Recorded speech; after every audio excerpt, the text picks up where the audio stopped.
Hello everyone and welcome to another video review by Centipede Geek. Today I have something just a little different. Usually I do a lot of movie reviews and DVD reviews and such, and things like that. But today I have something just a tad different, and that is my first ever television pilot episode review, and that is over a series titled Mockingbird Lane. Now, if you don't know what Mockingbird Lane is, it's a remake or a reboot of the classic 1960s CBS sitcom titled The Munsters. It's shown on NBC last night, and the way they showed it was they aired it through a Halloween special, and they aired it right before the Halloween special of Grimm. Grimm's, is a fairly successful series. I believe the ratings have dropped because they moved it to the Friday night, the whole Friday night death slot. Anyways, a lot of times, series, they go to the Friday night slot if they end up going out, like being, put off the air. And that's the way Grimm was. So they aired it right before that, and that's kind of a bad move and also kind of a good move. It's a good move because they showed it before Grimm, which is still a pretty successful series. It still has a lot of viewers. It's also a bad move because it's a Friday night, and a lot of people are doing things, and they're busy with their families on Friday night, so it goes both ways, good and bad. So Mockingbird Lane, the original, it revolved around all these monsters, and, there was kind of a zombie-esque Frankenstein guy. There was the grandpa, which was kind of this creature. The kid was a werewolf. And it was very comedy-driven, very family-friendly. You never really got to see the monsters do the monstrous things that monsters should do. So now we have this reboot. And by this reboot, I mean it's a very modern take. You see the main character, the grandpa, using an iPad with a feather stylus. So that's what I mean. It's a very modern take on the tale. And the basic plot is we have this kid played by Mason Cook from Spy Kids 4, Eddie Munster is who he plays, and he's a werewolf, and he takes out his entire Boy Scout pack in the very beginning. But the thing is, he does not know that he's a werewolf, so they end up having to move to, of course, Mockingbird Lane. They end up having to move to a different house, and they tell the kid, they lie to the kid and say, "Hey, you were ravaged and thrown naked into the bushes because a baby bear killed the entire pack. You did not." And that's where the story goes. And the grandpa believes they should tell the kid he's a werewolf. The actual father of the child believes that they should not.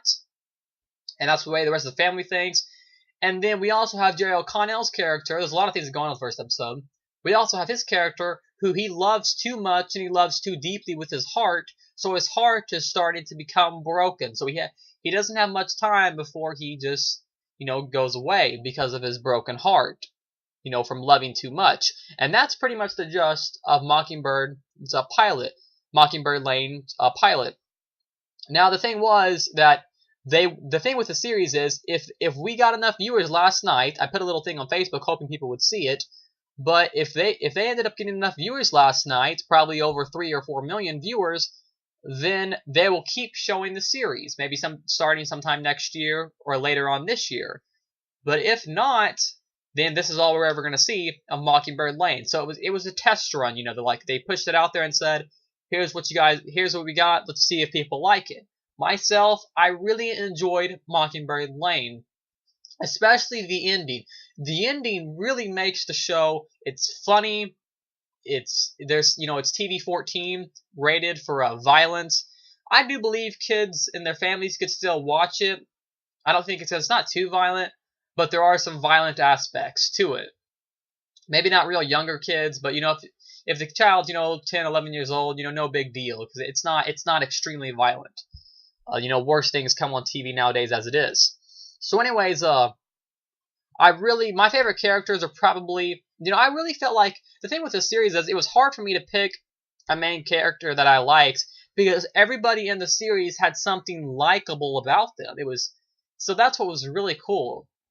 The grandpa is definitely a favorite of mine. He's really cool. There's a quote that he says, he's naked, and the blonde-haired girl puts a robe up over him. And she says, oh, cover yourself. You don't know what the neighbors are thinking. And he says, they should be more concerned with what I'm thinking. And I really like that quote. And that's kind of how he says it, though in a different voice, of course. And it was just really cool quote. All the characters, like I said, are very likable, and they all have something cool. Jerry O'Connell, who plays the vampire-esque, Frankenstein-esque character. He's really cool. You really feel like you could sympathize with his character. I almost became attached to these characters with the first episode. You know, I think if the series was just a tad more serious, I would have become even more attached. But the series is very light-hearted, very comedy-driven, really cool. There are some dark aspects. The thing about the series is there's a lot of strange and quirky, a lot of really strange, dark, and quirky humor. Like, some of the humor I don't know if a lot of people would get, because I think it's driven towards a certain audience. But the humor for this series is very odd, but I like that about it. Some of the scenes were very funny. Very, if I had to compare this to something, it's think the Addams Family. The series, Mockingbird Lane, it really feels like an Addams Family-esque TV series. I don't know if it shares a lot of similarities with the original Monsters, because in this series, the thing that's mainly different is you actually get to see them do monstrous things.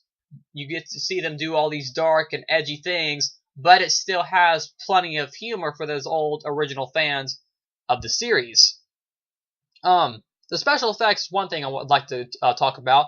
I know they spent $10 million on this pilot, and that's a lot of money. You know, for a low-budget movie, that's normally low budget. You know, like, for example, Piranha 3, a Double D, that was made for roughly, I believe, about a $10 million budget.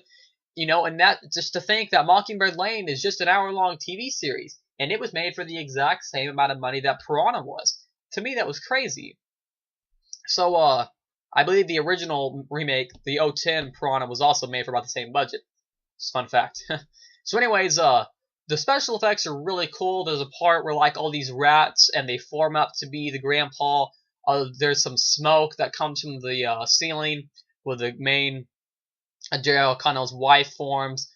These spiders form around, like these spider bug things, form around to make her dress. So it's really cool. The special effects is another great reason to watch it. The set design is just phenomenal and great. I love the set. They built this house, literally. I was watching some behind the scenes, and if you watch the pilot, you saw the behind the scenes I'm talking about. They aired it through the commercials, and they built the set of the house from scratch. That is a real house, and they built that from scratch. That's just one huge set piece, and the set design is amazing and great. So I really do hope that Mockingbird Lane gets picked up. I think my favorite thing about Mockingbird Lane was that it was lighthearted. You know, I felt like it could adapt to a lot of people. It was lighthearted. It's funny, though. Even though it's lighthearted and funny, and a family, I believe, could watch it, it still has a dark enough edge and an edgy enough edge for people like me that, you know, need some kind of horror vibes to their TV series, and that's one of the reasons I liked it. The ending, though, really sets this series apart. The ending is darkly funny. It was hilarious. I'm talking about, like, the last like 2 minutes involves something else. I won't say what, but it's something that was in the original series that you never really actually saw. But in this series, it has a much bigger budget, and they were actually able to show it. So that's really cool. But anyways, the last few minutes are just really great, really sentimental and great. And then the scene before that, if you've seen it, you know what I'm talking about, is a hilarious scene. It's very darkly funny. It's a very dark scene that happens, but it's a funny scene, you know, in a good way, of course.